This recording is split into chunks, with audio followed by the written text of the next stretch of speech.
أعوذ بالله من الشيطان الرجيم بسم الله الرحمن الرحيم الحمد لله رب العالمين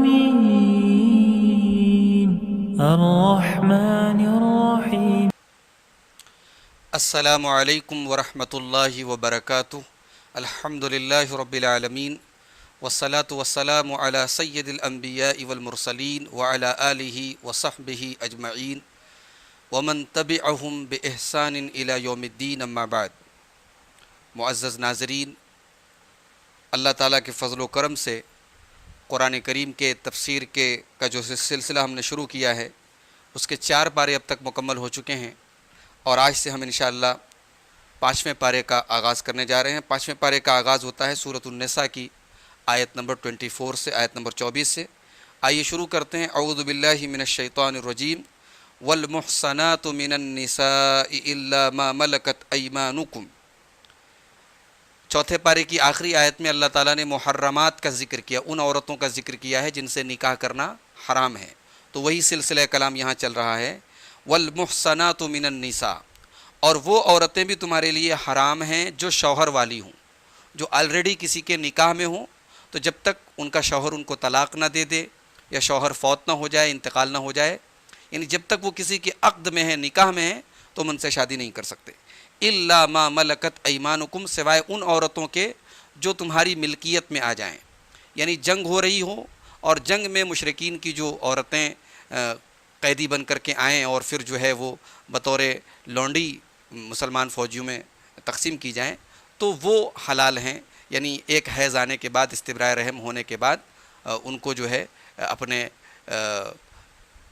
انڈر میں مسلمان لے سکتے ہیں۔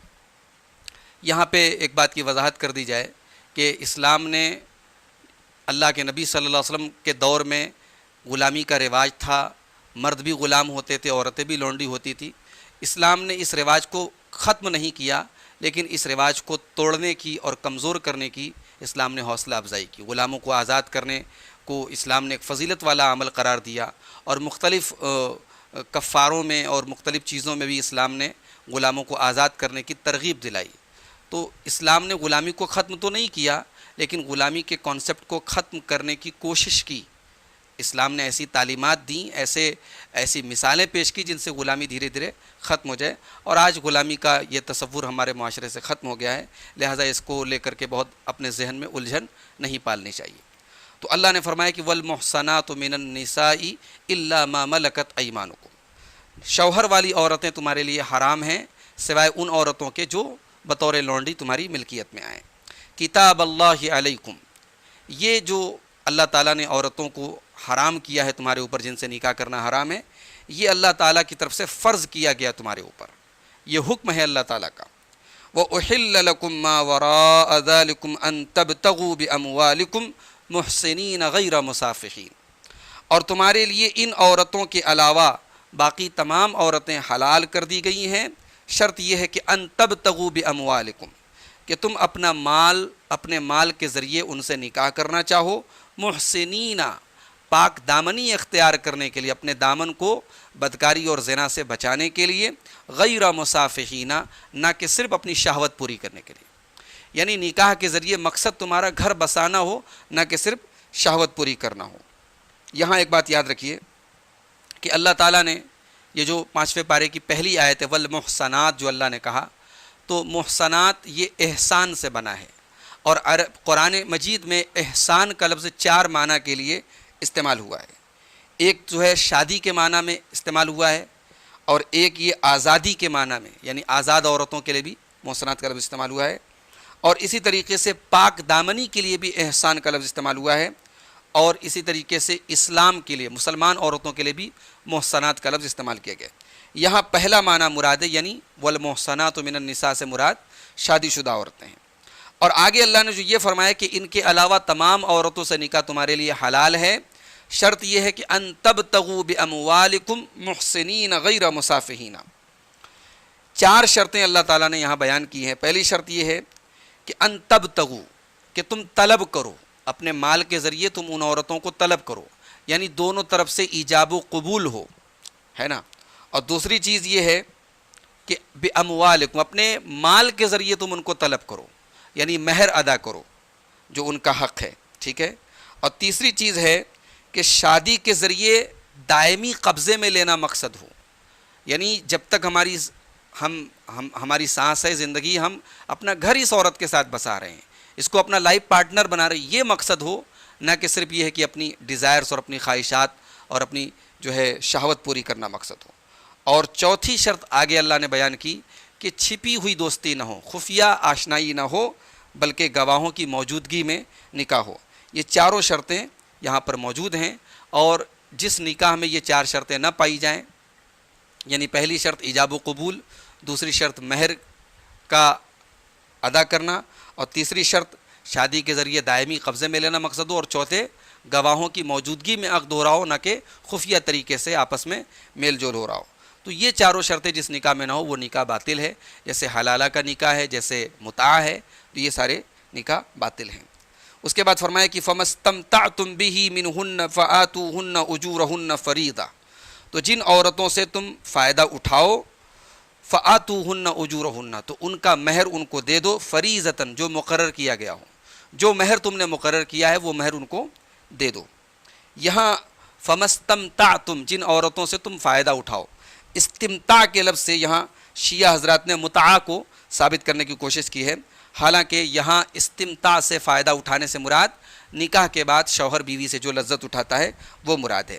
جہاں تک متعہ کی بات ہے، متعہ ابتدائی اسلام میں شروع کے دور میں جائز تھا، اور اس کا جو جواز تھا، جو یہ جائز تھا، وہ اس آیت کی بنیاد پر نہیں تھا، بلکہ اسلام سے پہلے اس کا رواج تھا، تو اسلام نے وہ اس کو برقرار رکھا تھا، لیکن پھر اللہ کے نبی صلی اللہ علیہ وسلم نے اس کو حرام کر دیا، اور قیامت تک کے لیے آپ نے حرام کر دیا، اور ایسی کوئی دلیل نہیں کہ حرام کرنے کے بعد پھر دوبارہ آپ نے اس کو جائز قرار دیا ہو۔ تو لہٰذا متعہ یعنی وقتی ٹیمپرری کسی سے نکاح کرنا، ایک دن کے لیے، ایک ہفتے کے لیے، یہ نکاح، ایسا نکاح شریعت میں جائز نہیں ہے۔ تو فرمایا کہ جن عورتوں سے تم فائدہ اٹھاؤ ان کا مہر ان کو دے دو جو مقرر کیا گیا ہو۔ وَلَا جُنَاحَ عَلَيْكُمْ فِي مَا تَرَاضَيْتُمْ بِهِ مِنْ بَعْدِ الْفَرِيضَةِ، اور تمہارے اوپر کوئی گناہ نہیں ہے جو تم آپس میں رضامندی سے طے کر لو مہر کو مقرر کرنے کے بعد، یعنی مہر مقرر ہو گیا، اب آپس میں رضامندی سے بیوی نے اپنا کچھ حق مہر معاف کر دیا یا پورا حق مہر معاف کر دیا، وہ آپس کی رضامندی سے اگر کچھ طے کر لیا جائے تو اس میں کوئی حرج کی بات نہیں ہے۔ ان اللہ کان علیما حکیما، بے شک اللہ تعالیٰ سب کچھ جاننے والا اور حکمت والا ہے۔ اس کے بعد فرمایا کہ وَمَن لَّمْ يَسْتَطِعْ مِنْكُمْ طَوْلًا أَن يَنكِحَ الْمُحْصَنَاتِ الْمُؤْمِنَاتِ فَمِمَّا مَلَكَتْ أَيْمَانُكُم مِّن فَتَيَاتِكُمُ الْمُؤْمِنَاتِ، اور تم میں سے جو اس بات کی طاقت نہ رکھتا ہو کہ وہ آزاد مومن عورتوں سے نکاح کرے، آزاد مومنہ عورتوں سے نکاح کرنے کی اگر کسی کے پاس طاقت نہ ہو، فَمِمَّا مَلَكَتْ أَيْمَانُكُم، تو پھر وہ ان عورتوں سے شادی کر لے، من فتياتكم المؤمنات، تمہاری مومن لونڈیوں میں سے جو تمہارے قبضے میں آ جائیں، یعنی اگر آزاد عورت سے نکاح کرنے کی اور اس کا مہر دینے کی طاقت نہیں ہے تو کسی لونڈی سے وہ نکاح کر لے، اس کو اپنے عقد میں لے لے۔ واللہ اعلم بایمانکم، اللہ تبارک و تعالیٰ تمہارے ایمان کے بارے میں خوب جانتا ہے۔ بعضکم من بعض، تم ایک دوسرے سے ہو، تم میں سے بعض کا حصہ ہے، تم ایک دوسرے سے ہو۔ فَانْكِحُوهُنَّ بِإِذْنِ أَهْلِهِنَّ وَآتُوهُنَّ أُجُورَهُنَّ بِالْمَعْرُوفِ، لہٰذا ان لونڈیوں سے تم نکاح کرو ان کے مالکوں کی اجازت سے، وَآتُوهُنَّ أُجُورَهُنَّ بِالْمَعْرُوفِ، اور ان کا مہر ان کو دستور کے مطابق دو، محسنات، اور اس نکاح کے ذریعے ان لونڈیوں کا مقصد بھی پاک دامنی اختیار کرنا ہو، غیر مصافحات ولا متخذات اخدان، نہ تو وہ بدکاری کرنے والی ہوں اور نہ ہی چھپ کر کے خفیہ طریقے سے، سیکرٹ طریقے سے کسی طریقے کا ریلیشن رکھنے والی ہوں۔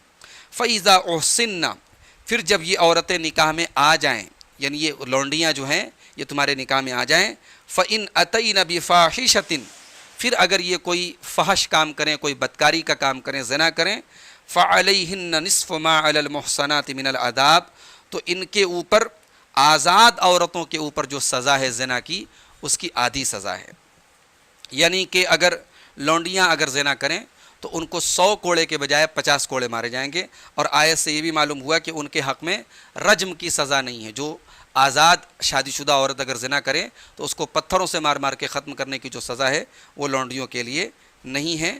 ہاں اگر کوئی غیر شادی شدہ لونڈی زنا کرے گی تو اس کو تعزیری سزا دی جائے گی، یعنی حاکم جو ہوگا، عدالت کا جو جج ہوگا اسلامی عدالت کا، وہ اپنے حساب سے اس کو سزا دے گا۔ اور شادی شدہ اگر لونڈی اگر زنا کرے گی تو اس کو 50 کوڑے مارے جائیں گے۔ تو فرمایا کہ فَعَلَيْهِنَّ نِصْفُ مَا عَلَى الْمُحْصَنَاتِ مِنَ الْعَذَابِ، آزاد عورتوں کے اوپر جو عذاب ہے، جو سختی ہے، جو سزا ہے، اس کا آدھا، اس کی آدھی سزا ان عورتوں کو دی جائے گی۔ ذَلِكَ لِمَنْ خَشِيَ الْعَنَتَ مِنْكُمْ، لونڈیوں سے نکاح کرنے کی جو اجازت دی گئی یہ اس کو دی گئی جس کو تم میں سے گناہ کرنے کا ڈر ہو، کہ اگر اس کا نکاح صحیح وقت پر نہیں ہوا تو وہ گناہ کر بیٹھے گا۔ وَأَن تَصْبِرُوا خَيْرٌ لَكُمْ، اور اگر تم صبر کرو تو یہ تمہارے حق میں زیادہ بہتر ہے۔ واللہ غفور الرحیم، اللہ تعالیٰ خوب بخشنے والا، رحم کرنے والا ہے۔ یرید اللہ لیبین لکم ویہدیکم سنن الذین من قبلکم ویتوب علیکم واللہ علیم حکیم، اللہ تبارک و تعالیٰ یہ چاہتا ہے کہ تمہارے لیے خوب کھول کھول کر کے بیان کر دے اور تم سے پہلے کے لوگوں کی راہوں پر تم کو چلائے اور تمہاری توبہ کو قبول کرے، اور اللہ تعالیٰ سب کچھ جاننے والا، حکمت والا ہے۔ واللہ یرید ان یتوب علیکم، اور اللہ تعالیٰ یہ چاہتا ہے کہ تمہاری توبہ قبول کرے۔ وَيُرِيدُ الَّذِينَ يَتَّبِعُونَ الشَّهَوَاتِ أَن تَمِيلُوا مَيْلًا عَظِيمًا، اور جو لوگ شہوتوں کی پیروی کرتے ہیں، خواہشات کے پیچھے بھاگتے ہیں، وہ یہ چاہتے ہیں کہ تم اس سے دور ہٹ جاؤ، اللہ تعالیٰ کے دین سے دور ہٹ جاؤ۔ یرید اللہ ان یخفف عنکم، اللہ تعالیٰ تو یہ چاہتا ہے کہ وہ تم سے، تمہارے اوپر تخفیف کرے، تمہارے اوپر آسانی کرے۔ وَخُلِقَ الْإِنسَانُ ضَعِيفًا، اور انسان بہت کمزور پیدا کیا گیا۔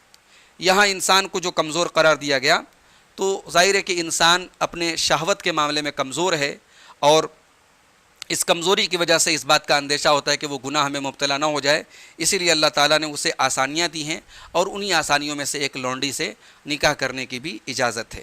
اور بعض علماء یہ کہتے ہیں کہ یہاں جو اللہ تعالیٰ نے کہا کہ انسان کو کمزور پیدا کیا گیا ہے، یہاں کمزوری کا تعلق عورتوں سے ہے، یعنی عورتوں کے معاملے میں انسان کمزور ہے۔ عورت مرد کے مقابلے میں کم عقل رکھنے کے باوجود بھی، یعنی اللہ تعالیٰ نے عورت کو ایسا بنایا ہے کہ مرد جو ہے اس کی شہوت میں اور اس کے فتنے میں بڑی آسانی سے، اس کے ٹریپ میں بہت آسانی سے مبتلا ہو جاتا ہے۔ وَخُلِقَ الْإِنسَانُ ضَعِيفًا، اللہ تعالیٰ نے نکاح وغیرہ کی تفصیلات ذکر کرنے کے بعد فرمایا کہ انسان اس معاملے میں کمزور پیدا کیا گیا ہے۔ یا ایھا الذین آمنوا لا تأکلوا اموالکم بینکم بالباطل الا ان تکون تجارۃ عن تراض منکم، اے ایمان والو ایک دوسرے کا مال ناجائز طریقے سے نہ کھاؤ، الا یہ کہ آپس کی رضامندی سے تم تجارت کرو۔ یہاں اللہ تعالیٰ نے کہا کہ ناجائز طریقے سے ایک دوسرے کا مال مت کھاؤ۔ اب اس میں حرام کاروبار کے جتنے ذرائع ہیں، چاہے وہ ملاوٹ والا کاروبار ہو، دھوکہ دھڑی والا کاروبار ہو، اسی طریقے سے دھوکہ فریب، ہر قسم کا فراڈ اس میں شامل ہے۔ اللہ نے کہا کہ باطل طریقے سے، ناجائز طریقے سے ایک دوسرے کا مال مت کھاؤ۔ آگے فرمایا کہ وَلَا تَقْتُلُوا أَنفُسَكُمْ، اور اپنے آپ کو قتل مت کرو، اپنے آپ کو قتل مت کرو۔ اس سے خودکشی بھی مراد ہو سکتی ہے، اور اس سے یہ بھی مراد ہو سکتا ہے کہ گناہ کر کے، اللہ کی نافرمانی کر کے اپنے آپ کو ہلاکت میں مت ڈالو۔ ان اللہ کان بکم رحیما، بے شک اللہ تعالیٰ تمہارے ساتھ مہربان ہے، رحم کرنے والا ہے۔ ومن يفعل ذلك عدوانا وظلما فسوف نصليه نارا وكان ذلك على الله يسيرا، اور جو ایسا کرے گا سرکشی کرتے ہوئے اور ظلم کرتے ہوئے، یعنی خودکشی کرے گا یا گناہ کرے گا، فسوف نصليه نارا، تو ہم ان قریب اس کو جہنم میں ڈالیں گے، اور اللہ تعالیٰ کے لیے یہ چیز بالکل آسان ہے۔ اب اس کے بعد اللہ تعالیٰ نے سورہ نساء کی آیت نمبر 31 میں کبیرہ گناہوں سے بچنے کا حکم دیا کہ اگر تم بڑے بڑے گناہوں سے بچو گے تو ہم تمہارے چھوٹے چھوٹے گناہوں کو معاف کر دیں گے۔ فرمایا ان تجتنبوا کبائر ما تنہون عنہ نکفر عنکم سیئاتکم وندخلکم مدخلا کریما، اگر تم ان کبیرہ گناہوں سے بچو گے جن سے تمہیں روکا جاتا ہے تو ہم تمہاری باقی غلطیوں کو معاف کر دیں گے، وندخلکم مدخلا کریما، اور تمہیں عزت کی جگہ ہم داخل کریں گے۔ یہاں ایک سوال پیدا ہوتا ہے کہ کبیرہ گناہ کس کو کہتے ہیں؟ بعض علماء یہ کہتے ہیں کہ کبیرہ گناہ سے مراد وہ گناہ ہے جس کے اوپر شریعت میں حد ہے، جیسے چوری کی سزا ہے ہاتھ کاٹ دینا، زنا کی سزا ہے شادی شدہ کے لیے پتھروں سے مار کے ختم کر دینا، کنوارے کے لیے 100 کوڑے اور شہر سے جلا وطن کر دینا۔ تو جس گناہ کے اوپر شریعت میں حد ہے وہ گناہ کبیرہ ہے۔ بعض علماء یہ کہتے ہیں کہ وہ گناہ جس کے اوپر قرآن اور حدیث میں سخت وعید آئی ہو یا لعنت کا لفظ آیا ہو وہ کبیرہ گناہ ہے۔ ایک قول یہ ہے اس کے بارے میں کہ ہر وہ کام جس سے اللہ نے یا اس کے رسول نے روکا ہو اور بطور تحریم روکا ہو، حرام قرار دے کر کے روکا ہو۔ ایک یہ ہوتا ہے کہ روکا ہے لیکن بہتر نہیں ہے، افضل نہیں ہے، اس لیے روکا ہے، لیکن جس چیز کو حرام قرار دے کر کے روکا ہو وہ کبیرہ گناہ ہوتی ہے۔ حقیقت یہ ہے کہ کبیرہ گناہ کے اندر یہ تمام معنی شامل ہیں اور ان میں سے یہ ساری چیزیں کبیرہ گناہ کے ڈیفینیشن پر فٹ بیٹھتی ہیں۔ تو کبیرہ گناہ سے جو آدمی بچے گا، مثلا شرک سے بچے، والدین کی نافرمانی سے بچے، جھوٹ سے بچے، تو اس کے صغیرہ گناہ بھی معاف ہو جائیں گے۔ یہی بات اللہ تعالیٰ نے سورہ نجم کی آیت نمبر 32 میں فرمائی کہ الذین یجتنبون کبائر الاثم والفواحش الا اللمم ان ربک واسع المغفرہ، کہ اللہ کے کامیاب بندے وہ ہیں جو کبیرہ گناہوں سے اور فحش کاموں سے بچتے ہیں، الا اللمم، مگر جو معمولی ان سے خطا ہو جائے، ان ربک واسع المغفرہ، بے شک آپ کا رب بہت وسیع مغفرت والا ہے۔ تو وہاں بھی یہی بات کہی گئی، لیکن یہاں یہ بات یاد رکھیں کہ صغیرہ گناہ، چھوٹے چھوٹے گناہ بھی جو ہیں، اگر ان کو پرماننٹ ریگولیرٹی کے ساتھ کیا جائے، پابندی کے ساتھ کیا جائے، تو وہ کبیرہ تک پہنچا دیتے ہیں۔ اس لیے آدمی کو چاہیے کہ صغیرہ گناہوں سے بھی اپنے آپ کو بچانے کی کوشش کرے اور کبیرہ گناہوں کے ساتھ سے بچنے کے ساتھ ساتھ احکام اور فرائض کی پابندی بھی کرے، تو اللہ تعالیٰ اس کو انشاءاللہ جنت میں داخل کرے گا۔ اس کے بعد فرمایا کہ وَلَا تَتَمَنَّوْا مَا فَضَّلَ اللَّهُ بِهِ بَعْضَكُمْ عَلَى بَعْضٍ، اور تم تمنا مت کرو، تم آرزو مت کرو اس چیز کی جس کے ذریعے اللہ نے تم میں سے بعض کو بعض پر فضیلت دی ہے۔ جس چیز کے ذریعے اللہ تعالیٰ نے تمہیں ایک دوسرے پر فضیلت دی ہے اس چیز کی تم تمنا مت کرو۔ مسند احمد کی حدیث سے حضرت ام سلمہ کہتی ہیں کہ اے اللہ کے رسول، یغزو الرجال ولا نغزو، مرد جہاد میں جاتے ہیں، غزوہ کرتے ہیں اور ہم نہیں جا پاتے، ولنا نصف المیراث، ہمیں میراث میں آدھا حصہ ملتا ہے۔ تو اللہ تعالیٰ نے اس موقع پر یہ آیت نازل کی۔ آیت کا مطلب یہ ہے کہ اللہ تعالیٰ نے مردوں کو ایک خاص جسمانی طاقت اپنے حکمت اور ارادے سے دی ہے، اور اس کی بنیاد پر وہ جہاد بھی کرتے ہیں اور دیگر باہری کے کاموں میں حصہ لیتے ہیں۔ یہ ان کے لیے اللہ تعالیٰ کا عطیہ ہے۔ عورت کو اللہ تعالیٰ نے گھر کی ذمہ داریوں کے لیے بنایا ہے اور مرد کے مقابلے میں اسے کمزور بنایا ہے۔ تو عورت کو مردانہ صلاحیتوں کو لے کر کے یہ آرزو نہیں کرنی چاہیے کہ وہ صلاحیتیں میرے اندر پیدا ہو جائیں، بلکہ اسے نیکی کے کاموں میں خوب بڑھ چڑھ کر کے حصہ لینا چاہیے، اس لیے کہ جو بھی نیکی کریں گی جس طریقے سے نیکی کا ثواب مرد کو ملے گا عورت کو بھی ملے گا۔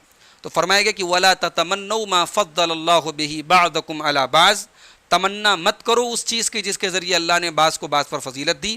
لِلرِّجَالِ نَصِيبٌ مِّمَّا اكْتَسَبُوا، مرد کو ملے گا اس میں سے حصہ جو اس مرد نے کیا ہوگا، مردوں نے جو کچھ بھی اعمال کیے ہوں گے اس میں سے ان کو ان کا حصہ ملے گا۔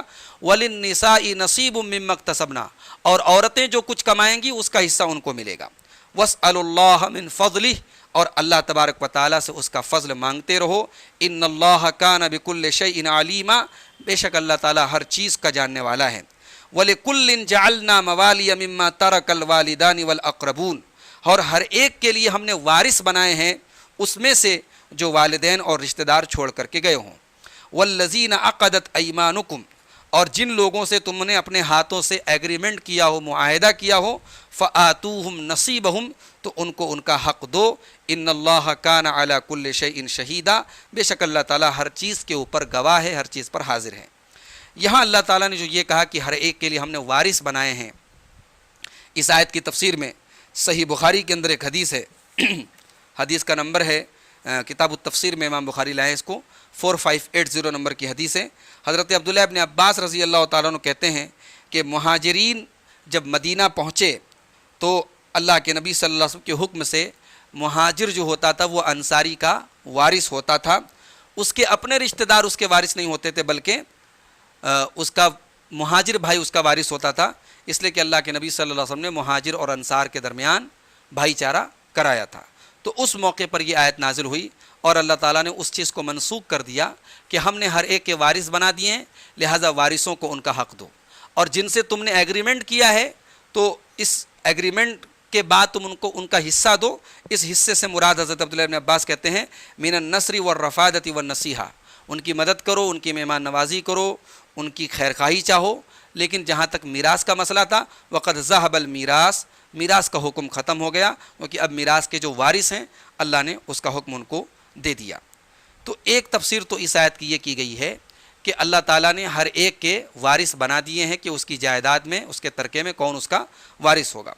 اور بعض علماء یہ کہتے ہیں کہ آگے اللہ نے جو کہا والذین عقدت ایمانکم، جن سے تم نے اپنے ہاتھوں سے ایگریمنٹ کیا ہے، تو اس سے مراد بیوی اور شوہر ہیں، اور اس کا عطف جو ہے الاقربون پر ہے، جو اس کے پہلے والی آیت میں اللہ نے کہا کہ وَلِكُلٍّ جَعَلْنَا مِمَّا تَرَكَ الْوَالِدَانِ وَالْأَقْرَبُونَ، ہم نے ہر ایک کے لیے وارث بنایا ہے اس میں سے جو والدین چھوڑ کے جائیں، یہ رشتہ دار چھوڑ کے جائیں، والذین عقدت ایمانکم، اور وہ لوگ چھوڑ کے جائیں جن سے تم نے ایگریمنٹ کیا، یعنی شوہر چھوڑ کے جائے بیوی کے لیے یا بیوی چھوڑ کے جائے شوہر کے لیے، فآتوہم نصیبہم، تو ہر ایک کو اس کا حق دو۔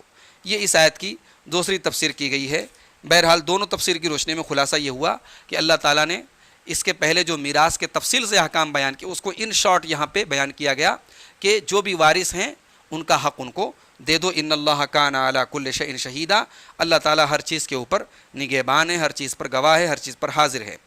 اب اس کے بعد آیت نمبر 34 میں اللہ نے فرمایا الرجال قوامون علی النساء بما فضل اللہ بعضهم علی بعض، مرد عورتوں کے اوپر نگراں ہیں، مرد عورتوں کے اوپر انچارج ہیں۔ کیوں انچارج ہیں؟ بما فضل اللہ بعضهم علی بعض، اس لیے کہ اللہ تعالیٰ نے ان میں سے بعض کو بعض پر فضیلت دی ہے، وبما انفقوا من اموالہم، اور اس لیے کہ مرد اپنے مال میں سے خرچ کرتے ہیں۔ اللہ تعالیٰ نے اس آیت میں مرد کو عورت کا قوام بتایا ہے، عورت کا ذمہ دار بتایا، عورت کا نگراں اور انچارج بتایا، اور اس کی دو وجہ اللہ نے بتائی۔ ایک تو فطری ہے، وہبی ہے، یعنی اللہ تعالیٰ نے عورت کے مقابلے میں مرد کو مضبوط بنایا ہے دماغی اعتبار سے بھی اور جسمانی اعتبار سے بھی۔ اور دوسری چیز ہے کسبی، یعنی مرد جو ہے اس کو اللہ تعالیٰ نے کمانے کا مکلف بنایا ہے، عورت کو اس کی فطری کمزوری کی وجہ سے اور مخصوص تعلیمات کی وجہ سے اللہ تعالیٰ نے عورت کو کمانے کی ذمہ داری سے آزاد رکھا ہے، معاشی جھمیلوں سے اس کو آزاد رکھا ہے۔ تو ان دو وجوہات سے اللہ نے فرمایا کہ مرد عورتوں کے اوپر نگراں ہیں، ان کا ذمہ دار ہے۔ ظاہر ہے کہ یہ آیت اس بات کی واضح دلیل ہے کہ کسی ملک، کسی علاقے، کسی کمیٹی اور کسی ادارے کا ذمہ دار عورت کو نہیں بنانا چاہیے۔ سربراہی اور یعنی انتظام کا کام اللہ تعالیٰ نے مردوں کے ذمہ دیا ہے۔ تو کسی بھی اگر ملک کا اور کسی بھی علاقے کا اگر اقتدار کسی عورت کے ہاتھ میں ہے تو یہ کوئی اچھی بات نہیں ہے۔ اللہ کے نبی صلی اللہ علیہ وسلم فرماتے ہیں، صحیح بخاری کی 4425 نمبر کی حدیث ہے، لن یفلح قوم ولوا امرهم امرأة، وہ قوم کبھی کامیاب نہیں ہو سکتی جو کسی عورت کو اپنے معاملات کا انچارج بنا دے، اپنے معاملات کا ذمہ دار بنا دے۔ اس کے بعد اب اللہ تعالیٰ نے نیک عورتوں کی صفات بیان کرتے ہوئے فرمایا کہ فالصالحات قانتات حافظات للغیب بما حفظ اللہ، نیک عورتیں وہ ہیں جو فرما برداری کرنے والی ہوں اور شوہر کی غیر موجودگی میں، للغیب شوہر کی غیر موجودگی میں حفاظت کرنے والی ہوں، بما حفظ اللہ اللہ تعالیٰ کی دی ہوئی حفاظت کے ذریعے۔ اللہ تعالیٰ نے ان کو جو حفاظت کرنے کا حکم دیا ہے، یعنی اپنی عزت و آبرو کی، شوہر کے مال وغیرہ کی، تو اس کی وہ اپنے شوہر کی غیر موجودگی میں حفاظت کرتی ہیں۔ کون؟ نیک عورتیں۔ واللاتی تخافون نشوزہن، اور جن عورتوں کی سرکشی کا اور نافرمانی کا تمہیں ڈر ہو، فعظوہن، تو ان کو نصیحت کرو، ان کو سمجھاؤ۔ واہجروہن فی المضاجع، اور ان کے بستروں پر ان کو تنہا چھوڑ دو۔ وضربوہن، اور ان کو مار بھی سکتے ہو۔ یہاں اللہ تعالیٰ نے اگر عورت نافرمانی اور سرکشی پر اتر جائے تو اس کو ڈیل کرنے کے 3 اسٹیپ بتائے۔ پہلا اسٹیپ یہ ہے کہ اس کو سمجھانے کی کوشش کی جائے، کنونس کرنے کی کوشش کی جائے، ڈسکس کیا جائے، سمجھایا جائے۔ اگر اس سے وہ مان جائے تو ٹھیک ہے۔ پھر دوسرا اسٹیپ یہ ہے کہ بستر الگ کر دیا جائے، اس کو اس کے بستر پہ تنہا چھوڑ دیا جائے۔ اور پھر اگر اس سے بھی وہ نہ مانے تو تیسرا اسٹیپ یہ ہے کہ اس کو ہلکی مار سکتے ہیں، لیکن یہ مار بھی جو ہے یعنی یہ وحشیانہ اور جنگلی نہ ہو، بلکہ یہ تعدیب کے طور پہ ہو، ادب سکھانے کے طور پہ ہو۔ مرد یہ نہ سمجھے کہ اللہ تعالیٰ نے مجھے اختیار دے دیا تو میں جیسے چاہے ویسے اس کو مار سکتا ہوں۔ نبی اکرم صلی اللہ علیہ وسلم نے کبھی کسی بیوی کے اوپر ہاتھ نہیں اٹھایا۔ آپ کا اسوہ اور آپ کا نمونہ ہمارے لیے اسوہ حسنہ ہے۔ لیکن یہاں آپ دیکھیں کہ طلاق کا ذکر بھی نہیں کیا گیا۔ طلاق بالکل آخری اب مرحلہ ہے کہ جب یہ سمجھانے کے سارے آپشن ختم ہو جائیں تب مرد بیوی کو طلاق دے۔ آج کتنے ہمارے معاشرے میں مرد حضرات ہیں جنہوں نے اپنے اس حق کو ناجائز طریقے سے استعمال کیا ہے، جس کی وجہ سے بہت ساری طلاقیں ہوتی ہیں اور شوہر اپنی بیوی کی اور اپنے بچوں کی زندگی برباد کر لیتے ہیں۔ اللہ تعالیٰ نے یہاں عورت کی نافرمانی کو یعنی 3 الگ الگ اسٹیپ میں ڈیل کرنے کا حکم دیا۔ ان کو سمجھاؤ، ان کو بستروں پر تنہا چھوڑ دو، وَاضْرِبُوهُنَّ، اور اگر ان سب سے نہ مانے تو ان کو مار سکتے ہو۔ فَإِنْ أَطَعْنَكُمْ، پھر اگر وہ تمہاری اطاعت کرنے لگیں، راستے پر آ جائیں، بات مان لیں، فَلَا تَبْغُوا عَلَيْهِنَّ سَبِيلًا، تو پھر ان کے خلاف کارروائی کرنے کا کوئی راستہ تلاش مت کرو۔ إِنَّ اللَّهَ كَانَ عَلِيًّا كَبِيرًا، بے شک اللہ تعالیٰ بلند ہے اور سب سے بڑا ہے، سب سے اوپر ہے اور سب سے بڑا ہے۔ یہ جو صفت اللہ تعالیٰ نے استعمال کی، سب سے بلند اور سب سے بڑا ہے، یہ کہہ کر کے بھی مرد کو یعنی یہ ڈرایا گیا کہ تم اپنے بیوی کی اگر نگراں اللہ تعالیٰ نے تم کو بنایا ہے تو اس کا یہ مطلب مت سمجھو کہ تم جو چاہے بیوی کے ساتھ ظلم اور زیادتی کر سکتے ہو، تمہارے اوپر بھی ایک ذات ہے جو تم سے حساب لینے والی ہے۔ وَإِنْ خِفْتُمْ شِقَاقَ بَيْنِهِمَا فَابْعَثُوا حَكَمًا مِّنْ أَهْلِهِ وَحَكَمًا مِّنْ أَهْلِهَا، اور اگر تمہیں میاں بیوی کے درمیان پھوٹ پڑنے کا ڈر ہو، اندیشہ ہو، تو شوہر کے گھر والوں میں سے ایک منصف، ایک جج کو مقرر کر دو، اور عورت کے گھر والوں میں سے ایک آدمی کو پنچ مقرر کر دو۔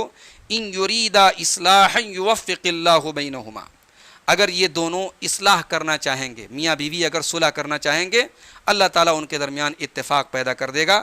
ان اللہ کان علیما خبیرا، بے شک اللہ تعالیٰ سب کچھ جاننے والا اور ہر چیز کی خبر رکھنے والا۔ ظاہر ہے کہ یہ چوتھا اسٹیپ ہے، یعنی نصیحت بھی کر کے دیکھ لیا، بستر الگ کر کے دیکھ لیا، ہلکی پھلکی مار بھی مار کے دیکھ لیا، ابھی بھی مسئلہ نہیں حل ہو رہا ہے، تو اللہ تعالیٰ نے چوتھا اسٹیپ بتایا کہ میاں اور بیوی کے درمیان ایک حکم بیوی کے گھر سے، ایک حکم شوہر کے گھر سے بنا لو، جج بنا لو، پنچ بنا لو، اور دونوں بیٹھ کر کے معاملے کو سلٹانے کی اور صلح کرنے کی کوشش کریں۔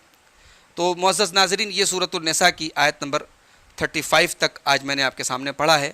تقریباً 12 آیات آج میں نے پڑھی ہیں۔ ان 12 آیات میں آئیے دیکھتے ہیں اہم چیزیں اور اہم پوائنٹس کیا آتے ہیں۔ پہلی چیز، وَأُحِلَّ لَكُم مَّا وَرَاءَ ذَلِكُمْ، اللہ نے فرمایا کہ محرمات کے علاوہ جن عورتوں کے سے نکاح کرنا حرام ہے، ان کے علاوہ باقی تمام عورتوں سے نکاح کرنا حلال ہے۔ تو ظاہر ہے کہ یہ اللہ تعالیٰ کی ایک خاص رحمت ہے کہ اللہ تعالیٰ نے حرام چیزوں کو لمیٹیڈ بنایا، حلال ان لمیٹیڈ ہے، حلال کی کوئی لمٹ نہیں ہے۔ دوسری چیز یہ پتہ چلی، اللہ نے فرمایا وَاللَّهُ أَعْلَمُ بِإِيمَانِكُمْ، اللہ تعالیٰ تمہارے ایمان کو خوب جانتا ہے۔ اس سے پتہ یہ چلا کہ آدمی کو ظاہر کا اعتبار کرنا چاہیے، باطن کا معاملہ اللہ کے حوالے کر دینا چاہیے۔ اللہ خوب جانتا ہے کہ کون مومن ہے اور کس کے دل میں کتنا ایمان ہے۔ تیسری بات یہ پتہ لگی کہ زنا کی سزا جو اللہ تعالیٰ نے ذکر کی، زنا کی سزا ذکر کرنے کے بعد اللہ نے اپنی ایک صفت لائی، غفور الرحیم، کہ اللہ تعالیٰ بہت معاف کرنے والا، رحم کرنے والا۔ اس سے یہ نقطہ ملا کہ اگر زنا کی حد دنیا میں کسی کے اوپر جاری کر دی جائے، زنا کی سزا اس کو دے دی جائے، تو پھر انشاءاللہ آخرت میں اللہ تعالیٰ کے ہاں اس کو معافی مل جائے گی، وہ حد اس کے لیے توبہ بن جائے گی، اس کے گناہ کا کفارہ بن جائے گی۔ چوتھا سبق یہ ملا کہ بیوی کے انتخاب میں 3 چیزیں بنیادی طور پہ ہونی چاہیے، دین، عقل اور پاک دامنی۔ اسی لیے اللہ نے کہا محصنات غیر مصافحات، کہ تم جن عورتوں سے نکاح کرو وہ پاک دامن ہوں اور شہوت صرف پوری کرنا مقصد نہ ہو، بدکاری کرنے والی نہ ہو، ولا متخذات اخدان، اور خفیہ تعلق، سیکرٹ ریلیشن رکھنے والی نہ ہو۔ تو بیوی کے انتخاب میں یہ 3 چیزیں یاد رکھنی چاہیے، دین، عقل اور پاک دامنی، یعنی دین کے حساب سے کیسی ہیں، عقل اور علم کے اعتبار سے کیسی ہیں، اور پاک دامنی کیریکٹر کے اعتبار سے کیسی ہیں۔ ایک سبق یہ ملا کہ صبر کے اندر بہت بڑے، اللہ نے کہا وَأَن تَصْبِرُوا خَيْرٌ لَكُمْ، صبر کرو یہ تمہارے حق میں بہتر ہے۔ ایک سبق یہ ملا کہ رزق کو طلب کرنے کے لیے نکلنا، کاروبار کرنا، تجارت کرنا، یہ توکل کے خلاف نہیں، جیسا کہ بعض جاہل صوفیہ کا عقیدہ ہے۔ اللہ نے تجارت کرنے کا حکم دیا اور حرام طریقے سے مال کھانے سے ہمیں منع کیا ہے۔ عورتوں کا یہ ظاہر کرنا کہ میراث میں ہم مردوں کے برابر ہوتے، یہ اگر کوئی عورت خواہش ظاہر کرتی ہے تو اللہ تعالیٰ نے اس کے بارے میں فرمایا کہ وَلَا تَتَمَنَّوْا مَا فَضَّلَ اللَّهُ بِهِ بَعْضَكُمْ عَلَى بَعْضٍ، اللہ تعالیٰ نے بعض کو بعض پر جو فضیلت دی ہے اس کی تمنا اور آرزو مت کرو۔ تو ظاہر ہے کہ شریعت نے جس کو جو درجہ دیا ہے اور جہاں پہ جو حکم دیا ہے اس کو فالو کرنا چاہیے، اس کے خلاف تمنا اور آرزو نہیں کرنی چاہیے۔ ایک چیز یہ پتہ چلی کہ اللہ تعالیٰ نے فرمایا کہ جو لوگ شہوت کی پیروی کرتے ہیں، خواہشات کی پیروی کرتے ہیں، وہ یہ چاہتے ہیں کہ تم دین سے ہٹ جاؤ. تو خواہشات کی پیروی کرنے والے جو لوگ ہوتے ہیں حرام خواہشات میں، وہ دوسروں کو بھی اپنے جیسا بنانا چاہتے ہیں. یہ نقطہ ملا. اور جو پاک دامن ہوتے ہیں وہ یہ چاہتے ہیں کہ دوسرے لوگ بھی پاک دامن ہو جائیں. ایک نقطہ یہ ملا کہ نیک عورتوں کی صفات اللہ نے بیان کی، حافظات للغیب، وہ شوہر کی غیر موجودگی میں حفاظت کرنے والی ہوتی ہیں. تو ہر وہ چیز جو شوہر کے علم سے غائب ہو تو اس کی حفاظت اس کے اندر شامل ہے. اس میں عورت کی عزت بھی آ گئی اور شوہر کا مال آ گیا، شوہر کا گھر، سب کچھ آ گیا. اور اسی طریقے سے اللہ تعالیٰ نے مردوں کو جو عورتوں پر حاکم یا نگراں انچارج بنایا ہے، اس کے بعد اللہ تعالیٰ نے 2 صفات اپنی استعمال کی. ان اللہ کان علیٰ کبیرہ، اللہ تعالیٰ بلند ہے، بڑا ہے. تو لہٰذا عورت پر ظلم مت کرو. یہاں نقطہ یہ بتایا گیا کہ عورت پر ظلم مت کرو، زیادتی مت کرو، خود کو بہت بڑا مت سمجھو. اور آخری سبق یہ ملا کہ اگر اصلاح کرنے کا ارادہ ہو، صلح کرنے کا اگر ارادہ ہو، فساد کا ارادہ نہ ہو، تو اللہ تعالیٰ فساد کو ختم کر دے گا اور دل کو ملا دے گا. ان یریدا اصلاحا یوفق اللہ بینہما، اگر میاں بیوی صلح کرنا چاہیں تو اللہ تعالیٰ ضرور ان کو ملا دے گا. تو یہ تھی معزز ناظرین سورہ نساء کی آیت نمبر 35 تک کی تفسیر. اب انشاءاللہ اگلے درس میں ہم اس کے آگے کی آیات آپ کے سامنے پڑھیں گے. اللہ تعالیٰ ان آیات کو سمجھنے کی اور ان پر عمل کرنے کی توفیق عطا فرمائے. آمین. والسلام علیکم ورحمۃ اللہ وبرکاتہ.